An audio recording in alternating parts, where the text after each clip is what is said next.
Aotearoa. Welcome to ARCC Reset TV Talk. My name is Aotearoa. I am with ARCC's team today, and our topic of discussion today will be on community services within ARCC, and in particular we're going to be talking about community cases in the area of accessing work and income services and also the housing. We are live in Auckland, New Zealand, and welcome team to our family discussion today. Thank you. Thank you. And I'll be co-hosting with Aban, and this is Poet. So can you all introduce yourself as well? Sure, so I'm James, and I'm the development manager with ARCC, and it's good to be here today. Hi, as you guys know, this is my, I think, fourth time. This is Asif, I'm a community engagement officer. I'm Faisal Yusuf Farghali. I'm a community support worker in ARCC. And thank you very much, Point Band, for hosting us. This is the fourth time. Thank you very much. You are welcome. So, like Aban said, we'll focus, the first part will be on work and income. So I just want to ask Faisal, what are the challenges community face when they try to access the service from work and income? First of all, the work and income is not a hidden. It's a very clear. They have very clear places to go to access, and they have a website and easy to access. But our community sometimes don't aware about that. So we are in ARCC, we try to aware them there is to access those services, housing or MSD. MSD and housing, they have joining together. They have the same thing. MSD prepare the file for transfer or anything. Kainoora doing the housing maintenance and those things. The major things like online, everyone have a smartphone. He can access my MSD and put just your number in the green card, and you can access it. It's very simple and very easy, and everything you found there, your letters, your income, your benefit, how is you gonna get it. If you wanna declare anything like wages, you have come doing something like you have a work, and you no need to go to their office and face them face to face. But in our communities, they don't aware about that. So we are in ARCC. We try to help them to access and understand that there is a law and things inside the MSD. So ARCC also help them to understand why they do this one, or like a situation you have now, like 52 weeks, you must renew your wages and your new annual income, and show them you are not working or something, because they sending to you a letter saying that we gonna stop your benefit. So they always give notice. If you don't, yes, they always give notice. That's ARCC taking this and helping those people to understand. Yeah, I'd like to add something on it, especially this is the general rule which is for everyone, regardless they are former refugee, post-migrant, or they are New Zealand citizen. But there's a different bit of difference when a new resident arrives to the country. So first 6 months, it's a contract with the government that work and income cannot touch you. I mean, like, if they will not force you to work, it's regardless up to you if you want to work or not, which is a good thing to settle in. And the other thing is that other than that, everything is same, even for a citizen or even if you're a resident here, is same for everyone. And one thing that I want to highlight is that when you're coming to a new country, and it's very difficult to start over with just that much amount you're getting from work and income. I know you'll get a private house or a housing New Zealand house when you arrive here, and you get some of the furniture and other things, but when you're starting over, I think this amount is very low. And one good thing happened is that from last year, government increased the grant. When you come here, it used to be $1,000, and now they have increased to $5,000, which is a good thing. They will not just hand you that grant. They will get you, like, if you want to buy whitewares, you need to get the code, but whiteware they will automatically send it to your home. But then they will help you with the advance rent, which is around 2,000, but still there is some amount sitting with them with working income. But you need to prove that you really need it. Like, it's not yours, but you need to prove it. You were going through hardship and why you need to use it. I think that amount which is sitting over there, those numbers, can be just extra support for them for, let's say, 6 months to just help them settle in, because people like us, we've been here for a long time, and we know how to manage expenses. But in the early of their life, I think they need just a bit more than what everyone else is getting. You're now speaking about the people who's a new arrival. Yes. But we speak now about the people who's living for New Zealand for years and years. Until now, they don't have to access to understand. ARCC helping in that way.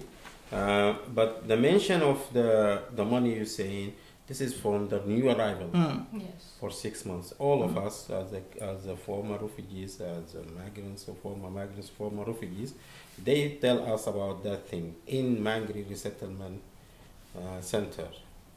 But when they go outside, they need to understand those things. The housing, they have an office inside the MSD. MSD prepare with the housing the file for transfer. People come to us in the ARCC, oh, the housing, you know. We send in those letters, support letters from us to the MSD through, because the file, we need the letter put in your file. So we cannot take those rules and regulations. This is coming before 5 years or 6 years, the joint coming together before the housing is separate than the MSD. Now, if you are just work for 8 hours, they will increase your rental, or they will see how you working, and they will talk about it. We making aware of our people for these things inside. But arrival, it's like they make it for you easy, but now you come in after 6 months, they will make you, they push you, they have a kind of push you to get a job. So I'm talking to my people now, all our communities. Okay, just to step into to both of you, Asif and Faisal, regarding to what you just mentioned, looking at it in a sense of dealing with a new arrival and post-arrival, and those who've been here for many years as well. So for ARCC work, we don't have a limit years of who we support and who we don't support. Okay, so now within the Workham social welfare system, work and income, I think the services is well designed and well clear. And the only challenge our community members they are not aware about how system works, because they are foreigners to the system. Okay, so ARCC to provide a support, we become a resort for other services when they refer people to us, and we end up supporting them in a different way. Whether we go and take individual to work and income or housing in order for us to facilitate between the frontline managers to understand the patient circumstances, and also to explain to the system as well about the background of the patient, and also sometimes we explain their obligation regarding receiving a social welfare system. So those are kind of the solution we provide. Sometimes we write a letter of support of anything which is they need. Sometimes we write the story in order the system to be aware about what they're going through. So, and I am aware that James, in your portfolio as a community as a development manager, you have managed ARCC community support workers or community support coordinator in terms of managing tough cases, and you've been really trying to provide a solution to them. What example or sort of the thing that you might be able to share with our audience today? I think Yeah, what you've all discussed already is that it's quite clear that when it comes to social support through work and income, the services are there. Yeah. They're there for the community to access. Yeah. Yeah. But the real challenge is being able to navigate those services. And I think for anybody, even if you're trying to navigate those services in a context that you've grew up in and you know well, it can be quite confusing. Yes. Especially if you're accessing those systems and those services for the first time. Yeah. And so I think for a lot of our resettled community members, I mean, there can be language barriers. Yeah.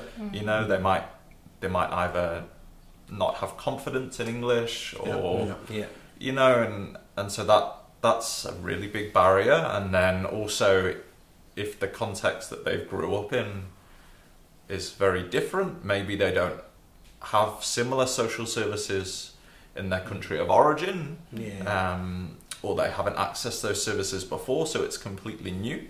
And so I think a lot of the time it's that barrier of actually knowing what's there, understanding how to access it. And I think a lot of the time our community members, when they go as individuals to these services, it's really hard for them to then break down that barrier, and so that's where ARCC comes in. We go and we don't. They're still managing their situation, but we're there by their side to help them facilitate that. And I think a lot of the time these services as well, when ARCC goes with a community member, then the service provider listens and is willing to. It's a more positive interaction, which unfortunately doesn't always happen if it's the individual on their own. So the same example. Yesterday, the guy come to us, and I take him by myself. I think I can summarize your yesterday a fresh example. I think he got 2 weeks or 3 weeks. He been calling to the office. So I told him that tomorrow, last week, come and then you will meet with the team. He did not come, and when he came yesterday, and when you guys been able to exercise and helping and all this stuff. So it's a something that is a mindset for our community who are listening to Reset TB Talk. Please, this is for your own good. It's very important. I think I mentioned it for many community members. The system is already has been set for your own good. And it's been set up for all New Zealanders. It's not for individual. What we need to understand is that our mindset always, we play a victim. Yes. You know? Don't play while we are the people who really don't understand. So when you're in that particular situation, reach out to ARCC. We are there to help. You know? And our help always never stop. So please try your best. The example of yesterday, the person is being given 3 notice for 3 months. And within the 3 months, he did not respond to social welfare system, which is work and income. And then the system generate a letter which has been sent to him. And when he find out the amount of the money he need to pay weekly, and then that will brought the alarm to run out to find someone to help.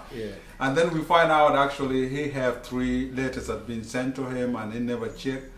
And it's not because of his fault, because he wasn't aware there is a system where he can be able to access, and also he can be able to understand, to look at his profile. So ARCC team yesterday, they've been able to help him out, and he find himself is guilty, but at the same time, it's not the system. It's not the system. So at the same time, yesterday, Faisal said, Aban, you need to do, you need to find resources. Our community need to be teach about this. So, and that's true. And there are many people who are really need kind. We see it as a basic, but it's helpful. Because yesterday when he come, like, we have a say, you come to our office with was no smile, and when you leave the office, always you're going to be smiling and hugging. That's good. Smile and wave. Yeah, smile and I think as coming toward is sometime a person just need a smile and a hug. Yes, exactly. That's the only thing they need. That's where you get it from. And even if working income or those officers who's dealing with them couldn't provide them, just give them the positive attitude. Just smile and talk with them, as it'll change their mindset as well. Yeah, I think the community, sometimes like the community members, they just want support, someone to be there. Yes, like, with him, just to be there. And then also like Avan said, there is an underlying, when the community member comes, just particularly for how to fill out the form or something like that. But there is more to that, like housing related or in the family because of the, those related issues, the counseling is needed or health issue. It's so all of the underlying issues that if whatever support that we can give or whatever referral that we can provide to other services, that's how ARCC has been supporting our community members. Okay, Tim, thank you so much for your insight, and now we're going to have a break, and stay tuned, we will be back shortly.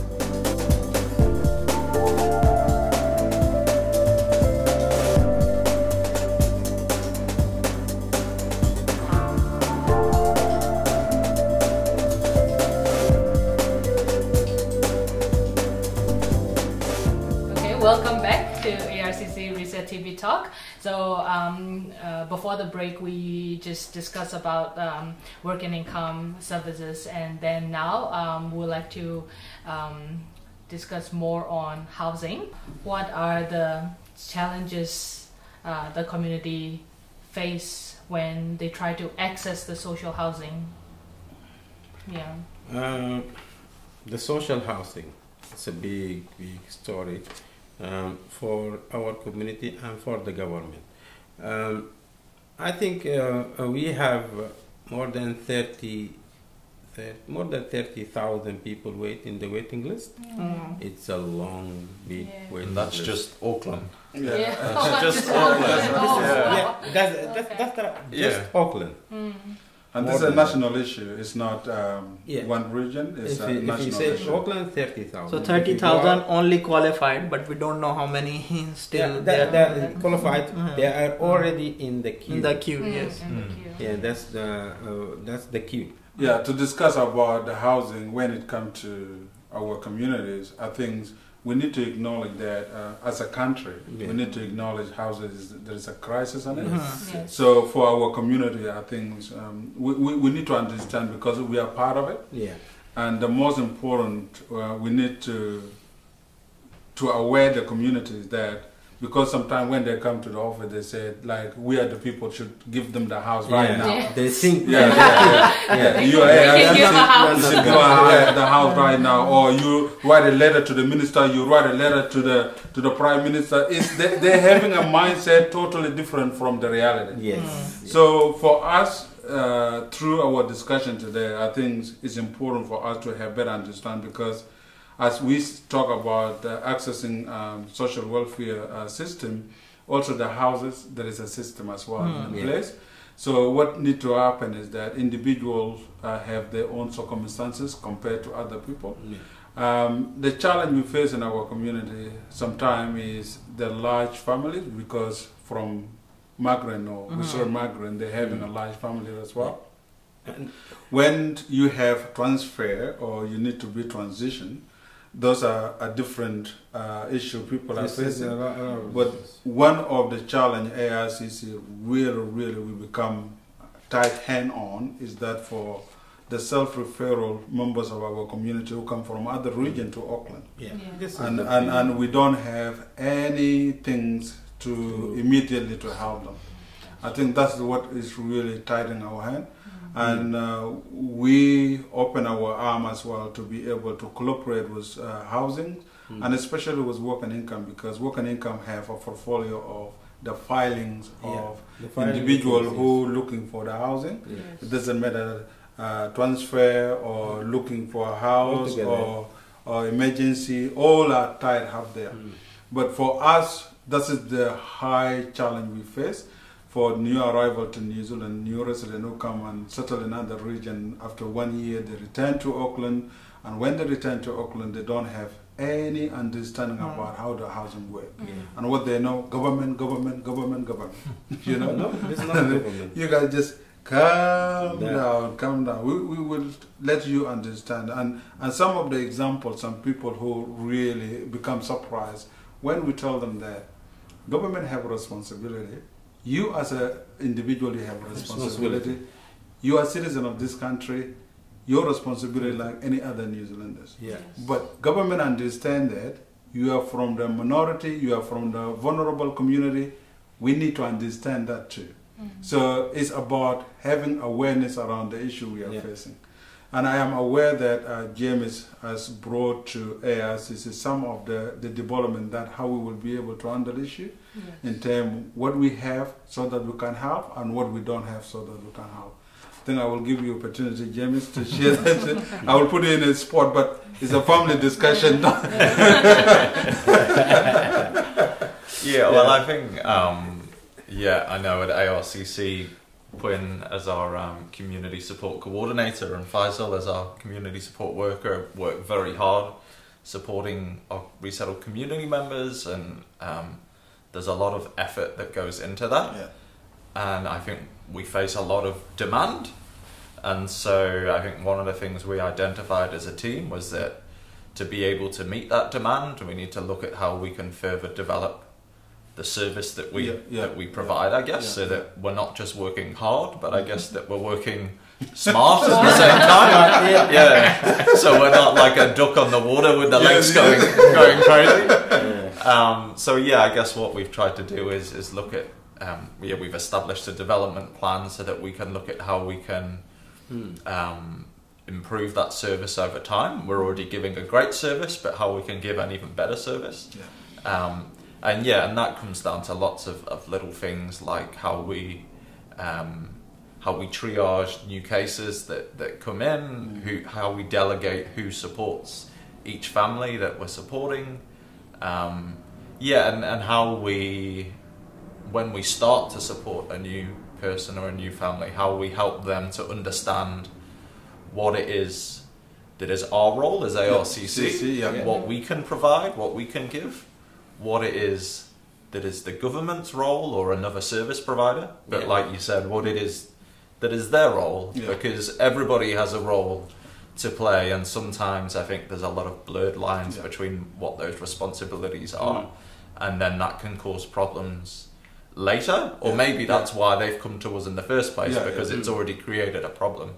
So what we're trying to do is really look at how we can smooth out some of those challenges so that it makes things easier for our community, easier for ARCC, easier for the service provider, easy for everyone. I think I will elaborate another question to Punj, Asif and Faisal. If you can summarize one or two things. One is opportunity, because part of our support to our community as well, we have returned something which is make us always, we love our work, you know, because we are supporting them with no resources, but by mean always we are there to support them. And there are some of the stories in the office always we're proud to deliver our services, but it will be appropriate as well for our audience through Reset TV Talk for them to have better understandings what keep us do what we do, although we always having a challenges with competing over funding and making sure we have the staff who can do the job so that they can deliver the help the community well. What makes each one of you do what you do? For me, I come from background is commissioner background. Since commercial background, businessman. And when I come to 2014 to New Zealand, in the Matariki, I found the Matariki Day and a band in the General Government House, and he invited me to the office, and I go to the office, just one table, and a band is there, and we start to cooperation together and talk, and he come, just come. And I start mind shifting, because the businessman, he care about himself, about his man, about his money. But Abana, this is the truth. The shifting of the mind from that to be a community server, to give with love, and you don't wait for return. And that's how they make you happy from inside. I think this is the thing inside you, but there is someone need to bring it out, and I thank you very much to bring that out. And now for all those years since 2015 and now, we give to our community with happiness. If we solve this problem, you see the happiness inside you. It's worth the wallet. It's worth the heaps of money. Okay, thank you, Faisal Asif. I think my story is a bit similar with Faisal, but he comes from a business mindset, and I come from also a business and as well as a non-for-profit background as well. I was one of the founder in Thailand of my organization. But when I came to New Zealand, I thought that okay, we're gonna start new. And since first day I came here, and I said no, I'm gonna need to learn more stuff about it. Okay, what happened in the past is past. So I'm not gonna barge into any office. Oh, I was the founder, I was the CEO. Give me a CEO post. I knew that I needed to start from scratch. Yeah. And I met Aban in one of the. Every one of you, I met Aban. Yeah.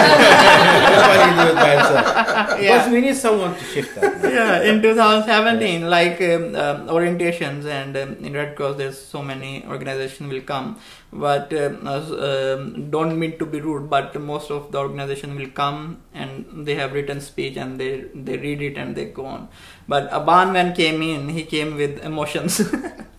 he was pretty straightforward. Yeah. The one thing I still envy him, and I liked his saying, is that if you're not, New Zealand is very different country from other. There's not much corruption in here, and if you're not getting your rights, you need to speak out. Speak out loud so people can hear you. Yeah.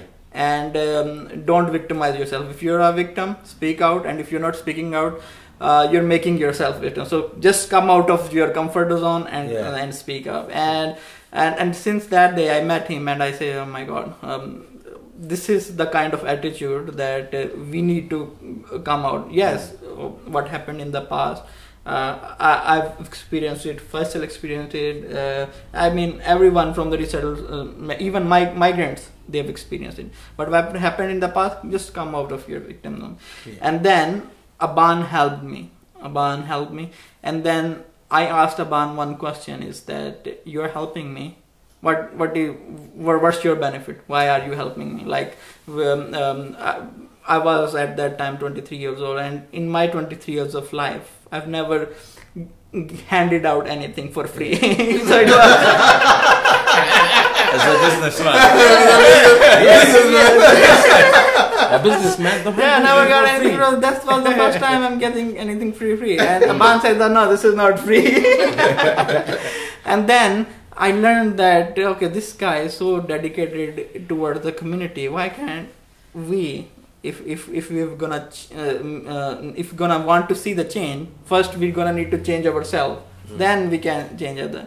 And then from that day forward, I committed myself that I will be serving the community, and whatever the way I can help, I will do that. And every day when I get up, and I knew that there is something different I want to do for the community. Yeah. Thank you, Asif and Faisal. Stay tuned. We will be back. And thank you for watching.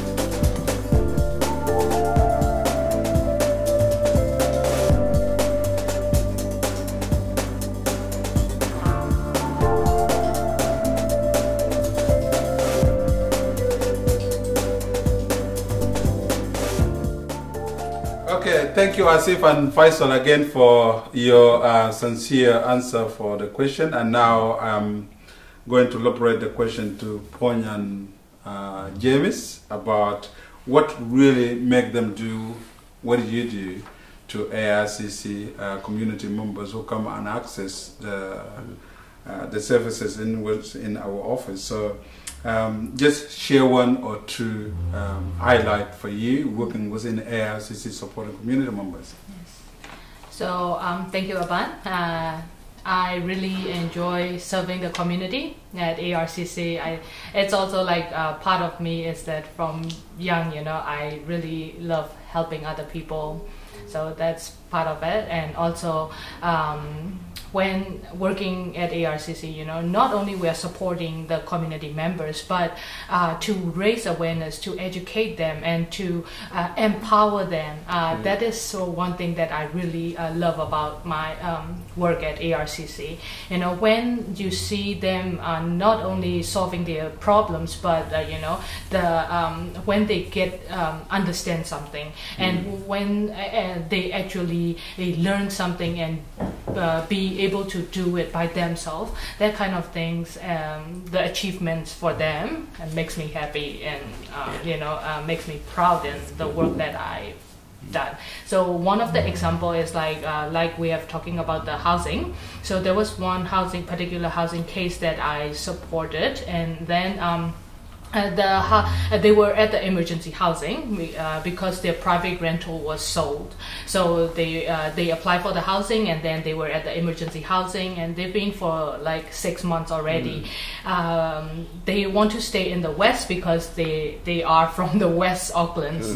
But I let them know that there is more opportunity if they open the areas where they want to live, and they agree on it. So I try to look for the transitional house for them, and then with the reference from because you need a reference from work and income case manager to be able to enter the transitional house. They got to apply, they had an assessment done, and then they got into the transitional house in South Auckland.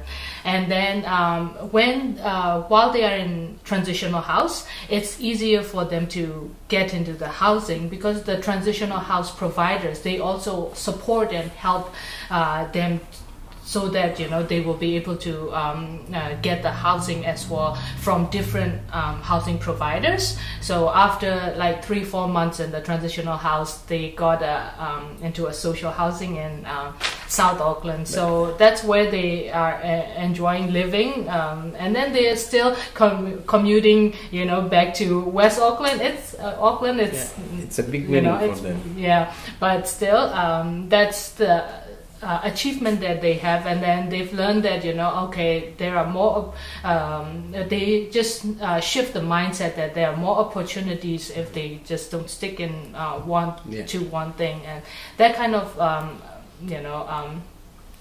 success stories for them, the impact stories, it also makes me feel very satisfied and proud in my work.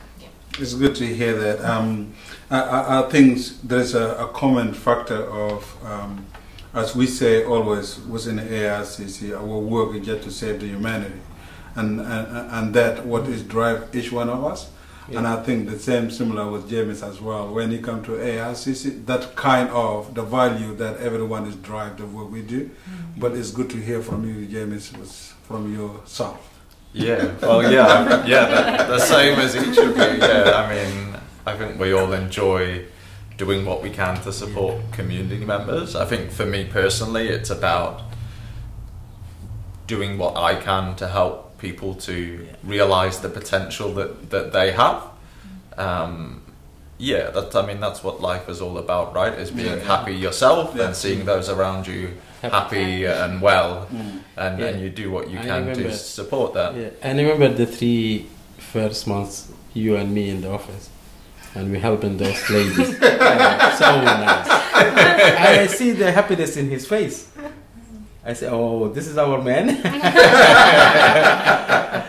And you can have fun with the team while she's doing it. So that's the good part. Yeah, that's good. Yeah, I think for our audience, for myself as well, I think I reach to the point that every individual of ARCC staff and volunteers, even some of the leaders, some of them they reach to the conclusion that their purpose in life is just to save others. And James has said very clear that it's just to help people to start understanding and utilize the potential what they can do for themselves when they don't know, and you've been able to just to give them guidance and ensure that they can be able to help themselves. And from ARCC perspective, I think being a humanitarian organization, this is what I'm proud of by saying we are New Zealand organization, non-for-profit organization that try to retain the right for those their right has been violated. Yeah. So when we talk about resettlement and we talk about forced migrants, we talk about refugees, I think there are background attached to loss, background attached to trauma, background attached to survivor guilt. Yeah. But wasn't those kind of historical darkness of that back? ARCC, what we're always trying to do is just to ensure that how do we restore the dignity and the right of those people who has been taken from them. Yeah. What I mean in more detail is that some of people, they've been forced to leave their country without choice, and they find themselves in the refugees countries, and within the refugees country they find themselves in the resettlement countries. And all those journey is really a lot of hardship, a lot of struggle. Yeah. But from New Zealand point of view, our role is that to retain that right to them. Yeah. So we are in the right place, and also with the service providers who we collaborate with in terms of how we help them. So as many new ARCs as we having a challenge of use the word terminology or they use the word of refugees, while we know those people already they become a resident and citizen of New Zealand. Yes. So this is one of the example of giving people the right, because we say in New Zealand here we are lucky to be in an indigenous land where we use the value of manakitanga. It's about caring, it's about love, about being kind, and also respect people who they are. I think this is the most important about it. And humanity and the diversity humanity have is just to give respect to one another. Yes. And I think within our discussion today in regard to housings and accessing work and income services, what we can say in our Reset TV talk is that we always trying to find a solution, and I think that is one of the ARCC working principle, isn't it? Yes. We always driven by Solution focused. finding a solution, and the commitment we have as well is about our lived experience, and also we also having a principle of social justice. So that's what we have in our table, and I will ask each one of you a final word, and if you make it sweet, Faisal, that would be really a trademark for today's discussion. Yeah, we are. So what one solution do you think our community members they need to hear from you in terms of accessing housing opportunity or accessing work and income services? Yeah. What is your message to them? My message for them: we are in New Zealand. All of us is equal. There is no difference between any kind of athletics or that. We are all equals.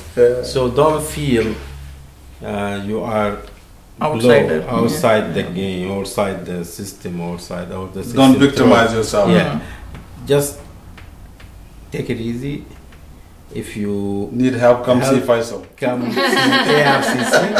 ARCC is there for you, and we are happy to serve you all the time, in any time. Our office, we don't have any appointment, just knock and come. Just for, you're gonna find the service for them. Thank you very much.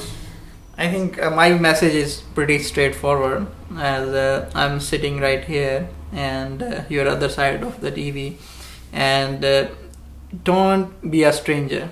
We are a family. So if you look at us, Aban's from South Sudan, he's from Sudan, I'm from Pakistan, he's from UK, and Puent is originally from Burma. And growing up, we never thought that I'd be sitting here with all of you guys. And I never felt that they're from different country. We are all New Zealanders here. Yeah. And when I see this kind of diversity, even we are from a different ethnic background, but we are the same. You don't have a problem, you don't have anything, just come to our office, visit us, say hi, and that be enough. Thank you, Asil. I think for me, maybe less so towards the resettled community, but to the service providers and to everybody. That I think there's, I think for me the most important, not solution, but the most important thing is needed is just to be culturally aware, to get to know the person that you're supporting is one thing, but also to understand where you're coming from in that. Culture doesn't go one way, culture goes both ways. Yes. And so in those interactions, understanding what the cultural lens is that you're bringing to that, what the cultural lens is that the other person is bringing to that, and just being aware of that, that's the biggest part. Once you're aware of that, then that helps then to start bridging any gap that's there. And I think sometimes maybe that's in the services here in Aotearoa New Zealand, that's often what's lacking. And I think that's what ARCC can bring to those challenges. Thank you, James. Well, what I want to say to the service providers is that similar to James, but to look into different communities, the resettlement community, migrants community, they might have different problems that they've been going through. So the information sharing and communication is very important to reach the information, to reach out to those each community. So for the information sharing and communication, and also for the resettled communities, I just want to encourage to have more open mind and then willingness to learn as well. And then if there is support that you need, like said, come to ARCC. We are there to support you, guide you, and then later I'm sure that you'll be able to do all of those things, and then in accessing all these services by yourself. And our blog party is coming up, so we'll just update that on Facebook and join us. Okay, from my side, I think I have two messages for service providers and our community as well. In particular for our communities, I understand that you are vulnerable, you are marginalized, but that doesn't mean that you need to add fuel to it where you will be a prisoner of your own thinking and also being a prisoner of the system. So there is opportunity there, and I think you need to grab that opportunity, whether through ARCC or through anyone else where you ask for help. So please don't stay where you are, get out from your comfort zone and reach out.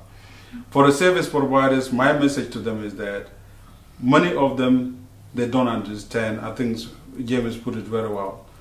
Appropriate culturally support for those mainstream services. I think it's important that you are dealing with people who are really vulnerable. You are dealing with people who are really need a little bit of encouragement how to navigate the way to settle well in New Zealand. So my message to you, don't feel sorry for them.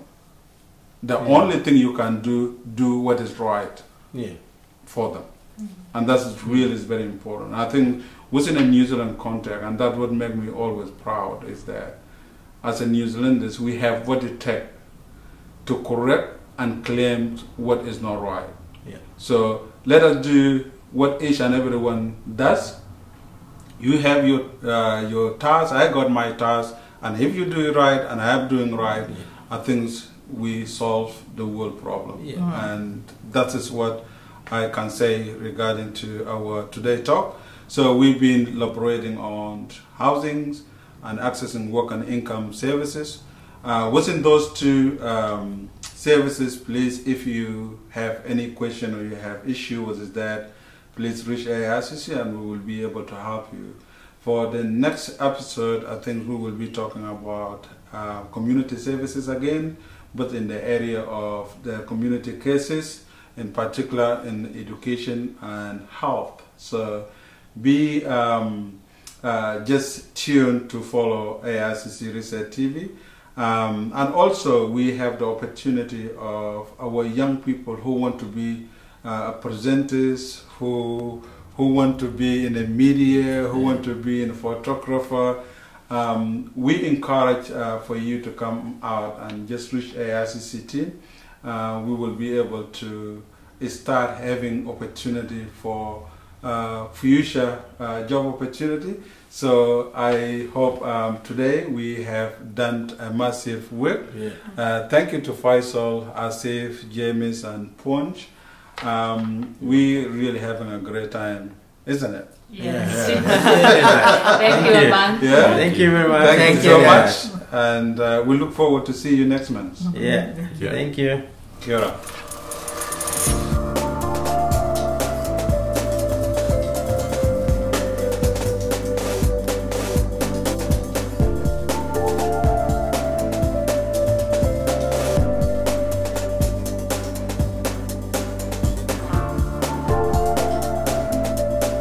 Follow us on Facebook, Instagram, YouTube and TikTok.